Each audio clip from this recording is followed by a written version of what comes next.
말씀을 통해서는 하나님께서 우리에게 유다의 그 자손들에 대해서 말씀을 하시고 싶어 하는 것 같아요.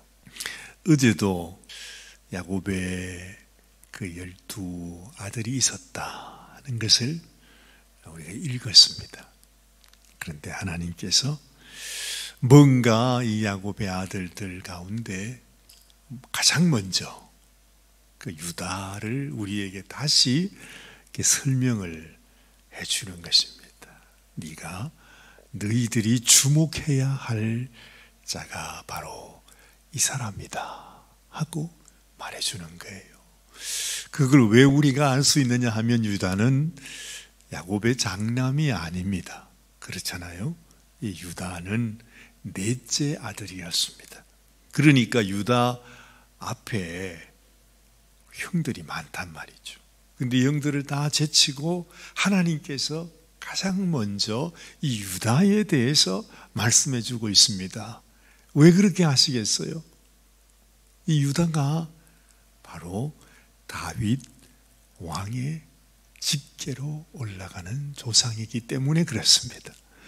하나님께서 우리가 지금까지 창세기로부터 살펴오면서 이 유다가 마치 하나님이 장자로 여기는 것처럼 그렇게 이 유다의 삶을 통해서 하나님께서 놀라운 일을 이루십니다.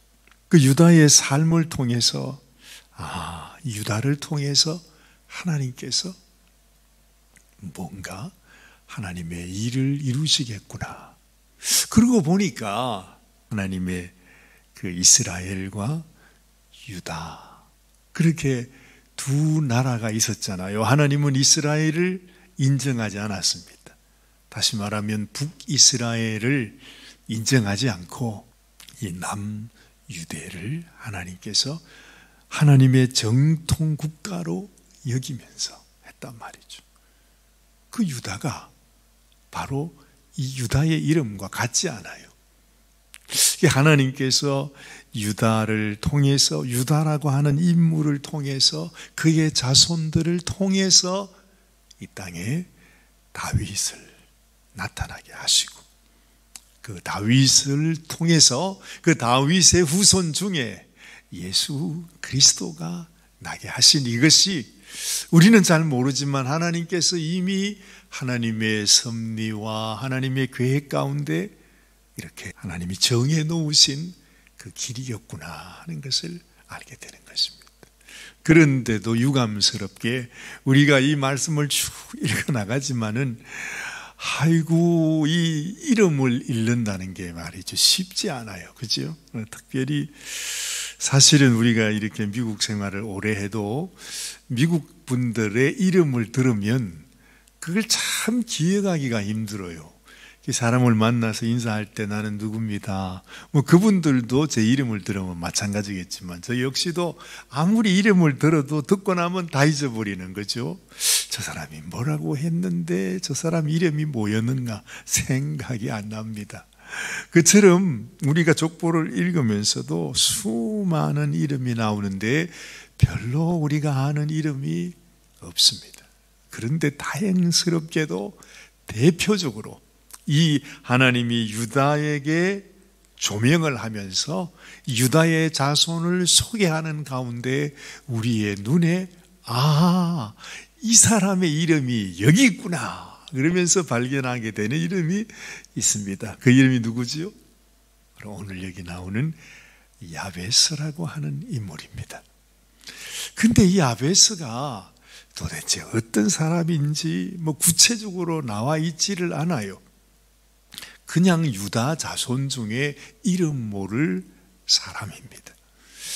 왜 하나님께서 야베스라고 하는 이름을 여기에서 우리에게 이렇게 다른 사람들하고는 좀 독특하게 소개하고 있는가? 아마 제 마음속에는 하나님이 그래 네가 이 이름을 어떻게 다 기억을 하겠냐? 네가 이 한 사람을 대표로 네가 생각하면 된다. 그렇게 우리에게 소개해 주고 있는 것 같아요. 그래서 여러분 이 말씀을 한번 보세요. 뭐라고 말씀하고 있는지. 9절 말씀입니다. 난데없이 그냥 이름 누가 누구를 낳고 누구를 낳고 자손을 얘기하다가 오늘 9절 말씀 보니까 야베스는 아주 뜬금없이 갑자기 나옵니다. 야베스는 그의 형제보다 귀중한 자라. 마치 하나님께서 그 야곱의 12아들 가운데 유다에게 복고서를 딱 주면서 이 유다가 귀중한 사람이라고 말씀하시는 것 같이 그 이외의 다른 자손들 중에서 야베스라고 하는 인물을 조명을 하시면서 그의 형제보다도 귀중한 자라고 말씀하고 있습니다. 여러분, 우리가 하나님 앞에 이렇게 귀중히 여김을 받는다고 하는 것이 얼마나 소중한지 몰라요. 지금 사실은 이 유다의 자손을 얘기하면서 지금 이 백성들은 말할 수 없는 자기 인생의 가장 정말로 힘든 과정을 겪고 있지 않습니까? 지금 모든 것이 다 무너지고 모든 것이 다 그냥 절망한 상태에 있는 이러한 인생 가운데서 하나님께서 한 사람을 귀하게 여기면서 너희도 이와 같은 인생이 되라고 마치 우리에게 권고해 주는 것 같아요. 야베스가 어떤 삶을 살았는가? 오늘 분명하게 이렇게 말씀합니다.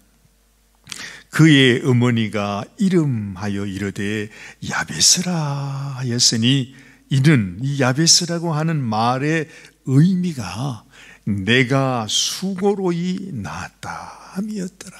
그래요. 이 말이 또 뭔가? 이 야베스를 낳으면서 어떤 일이 있었는지는 모르지만 하여튼 그 어머니가 너무너무 고생한 거예요. 아이를 낳으면서 해산의 고통이 있었는지 아니면은 그 아이를 어떤 과정을 통해서 낳게 되었는지는 모르지만은 그 인생에 말할 수 없는 어떤 사연이 있었음을 알게 되는 것입니다. 그래서 이 야베스라고 하는 이름의 의미가 고통이랍니다. 하나님이 나에게 아들을 주셨는데 그 아들이 내게 고통이 되는 것입니다. 아니, 사실은 하나님이 나에게 아들을 주셨으면 그 아들이 나에게 기쁨이 되는 것이 당연한 일인데 왜 아들을 주셨는데 그 아들이 고통이냐 이 말이죠. 우리는 그 말을 이해할 수가 없어요. 그런데 우리가 인생을 살다 보면 하나님이 내게 주신 선물이요, 하나님이 내게 주신 아들인데 그 아들이 나의 삶 속에, 내 가슴 속에 고통으로 다가오기도 한다는 거죠. 이 말이 무슨 말인지 우리는 아직도 잘은 몰라요. 그런데 이 야베스의 어머니의 그 삶을 통해서 그 어머니 마음속에 말할 수 없는 아픔과 고통과 눈물이 있었음을 알게 되는 것이죠. 뭔가 아마 우리에게도 어떤 공감이 되어지는 부분이 있다고 생각해요. 우리들도 자식을 키우면서 그저 기쁨이면 좋은데 내 마음속에 오히려 이 자식이 나에게 고통으로 다가오는 경우가 많다는 거죠. 근데 그것이 별 이상한 일이 아니에요. 오늘 여기에 하나님의 사람, 이 야베스는 그 이름은 고통이었지만 하나님이 소개하는 이유가 무엇입니까? 하나님 앞에 귀중히 여김을 받았대요. 그 말은 야베스가 하나님 앞에 놀라운 복을 입은 사람이라는 거죠. 놀라운 은혜를 입은 사람이에요. 다른 모든 사람들보다도 더 하나님께서 귀하게 보는 인생이었으니까 그 어머니의 마음에 고통이었다 할지라도 어찌 그 고통이 고통으로 끝났겠습니까? 그 고통이 결국에는 기쁨으로 변했다는 거죠. 그 고통스럽게 낳았던 그 아들이 하나님 앞에 이렇게 복을 받는 인생이 되었다는 말이기 때문에 그렇습니다. 10절 말씀을 보니까 야베스가, 이제 그 고통이었던 야베스가 살아가더니 하나님 앞에 이렇게 기도를 합니다. 이스라엘 하나님께 아뢰어 이르되 주께서 내게 복을 주시려거든 나의 지역을 넓히시고 주의 손으로 나를 도우사 나로 환난을 벗어나 내게 근심이 없게 하옵소서 하였더니 하나님이 그가 구하는 것을 허락하셨더라. 이 야베스의 기도를 통해서 그 당시에 그 유다 백성들이 바벨론의 포로 생활을 마치고 돌아와서 자기의 고향 땅에서 얼마나 고생하며 사는지, 사실은 하나님의 놀라운 은혜와 축복 가운데 있는 겁니다. 어쨌든 바벨론에서 그 포로 생활 가운데 그 모든 것 가운데서 하나님께서 그들을 구원하여 다시 자기의 그 본향 땅으로 왔으니까 얼마나 놀라운 은혜입니까? 얼마나 귀한 축복입니까? 그러나 현실은 아직도 여전히 너무너무 힘든 그 시련 가운데 있다고 하는 거죠. 그래서 마치 이 야베스의 인생이 고통인 것처럼 유다 모든 백성들이 다 고통 가운데 살아갑니다. 그런데 야베스가 하나님께 기도하잖아요. 만약에 오늘 이 기도 가운데 하나님께서 당신이 나를 축복해 주시려거든, 만약에 이렇게 말해요. 여러분, 우리가 기도하면서 만약에, 사실 이런 것은 믿음의 기도가 아니라고 우리는 생각합니다.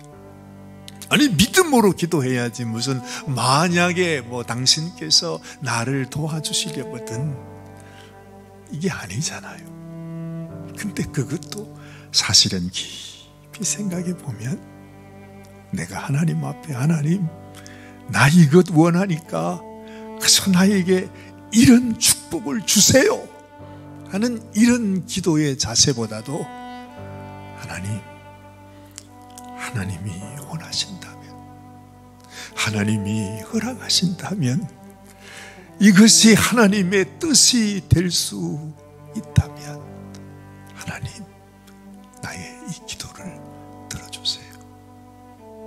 이것은 그저 믿음 없는 기도가 아니라 참으로 하나님 앞에, 하나님 내 뜻대로 하지 마시고 아버지의 원대로, 아버지의 뜻대로 하나님이 나에게 이것을 허락해 주신다면 이거를 하나님이 이루어 주옵소서 하는 기도입니다. 이런 기도를 우리가 누구에게서 볼 수 있습니까?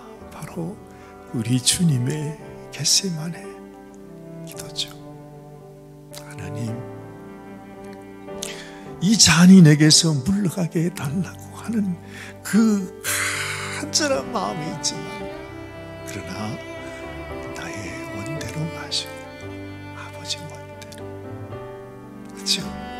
아버지께서 원하신다면 이 잔을 물러가게 하시되, 그러나 내가 원하는 대로 하지 마시고 아버지의 원하는 대로 하라는 그 주님의 간절한 기도의 모습이 오늘 이 야베스의 기도 속에서도 발견하게 된다는 거죠. 그래서 하나님께서 아이고 이놈아, 믿음이 어떻게 그 모양이냐, 믿음을 가지고 기도해야지, 그렇게 꾸짖지 아니하시고 야베스의 마음을 하나님이 귀중히 보는 것입니다.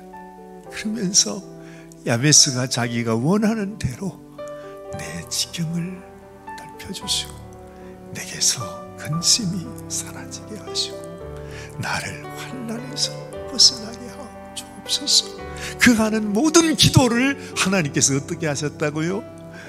들어주셨더라 그럽니다. 저는 제 마음속에 그래, 야베스는 하나님의 마음을 아는 자였구나. 우리가 하나님 앞에 어떤 마음을 가지고 살아야 하는지 것을 아는 사람이었다.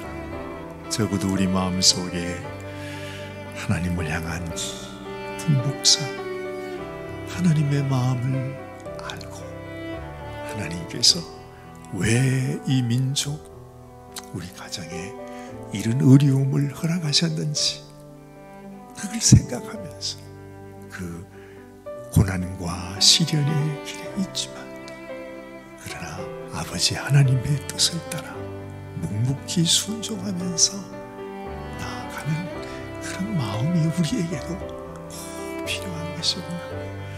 하나님 그저 이거 주세요, 그거 주세요 하는 어떤 내가 하나님 앞에 요구하는 그것이 기도가 아니고 하나님의 마음을 알아 하나님의 뜻 가운데 살아가기를 원하는 그 마음. 하나님이 원하신다면 나의 근심도 나의 환난도 다 떠나가게 하시고 나에게 지경을 넓혀주셔서 하나님 나에게 복을 더하여 주옵소서 하는 마음이 소중하구나 하는 것을 깨닫게 되는 것입니다. 유다도 야베스도 그리고 뒤이어 소개하고 계시는 갈렙과 같은 믿음의 사람도 바로 하나님의 영토를 다시 회복했던 사람이잖아요. 너희는 모든 것을 다 빼앗겨도 하나님은 우리를 통해서 다시 그 나라 그 땅을 우리에게 주시기를 원하시는 하나님.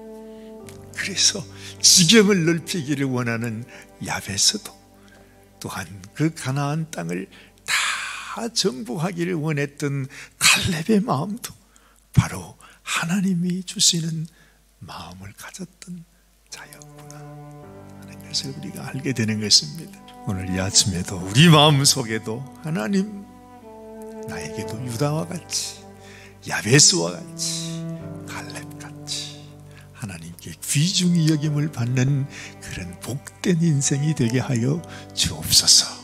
기도하는 이 아침이 되시기를 바랍니다. 기도하십시다. 하나님 아버지 감사합니다. 하나님 정말 우리는 우리의 인생을 알지 못하고 이 길을 걸어갈 때가 많습니다. 그러나 하나 분명한 것은 내가 어떤 환경 어떤 처지에 있을지라도 하나님은 여전히 하나님의 계획을 당신의 뜻을 이루어가고 계시는 것을 우리는 다시 깨닫습니다.